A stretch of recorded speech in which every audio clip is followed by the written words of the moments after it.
ফিসকে আবারও আইপিএল এ ফিরিয়ে নিতে বিসিবির কাছে হাত পেতেছে ভারতীয় ক্রিকেট বোর্ড। তবে বিসিবির সোজা সাপটা উত্তর, এখন অনেক দেরি হয়ে গেছে।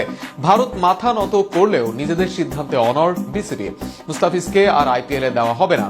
ভারতে বিশ্বকাপও খেলতে যাবে না টাইগাররা। আরো শুনুন প্রতিবেদনে।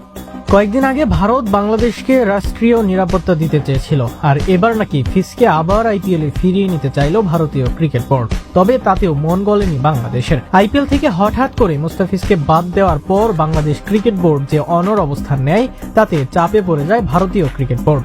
পরিস্থিতি সামাল দিতে শেষ পর্যন্ত মুস্তাফিজকে পুনরায় আইপিএল এ ফেরানোর প্রস্তাব দেয় ভারত। তবে সেই প্রস্তাবের জবাব ছিল এক কথায় না।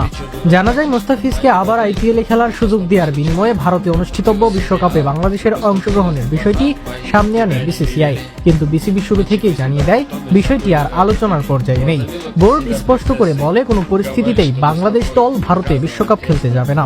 উল্লেখ্য, আইপিএল এর মিনি নিলামে 9,20,00,000 রুপিতে মুস্তাফিজকে দলে নেয় কলকাতা নাইট রাইডার্স, কিন্তু পরে বিসিসিআই এর নির্দেশনায় তাকে দল থেকে বাদ দেওয়া হয়। শুধু তাই নয়, কলকাতার সামাজিক যোগাযোগ মাধ্যম থেকেও মুস্তাফিজকে ঘিরে থাকা ছবি ও ভিডিও মুছে ফেলা হয়। এই আচরণকে অপমানজনক ও নিরাপত্তাজনিত উদ্বেগের কারণ হিসেবে দেখে কড়া প্রতিক্রিয়া জানায় বিসিবি। বোর্ডের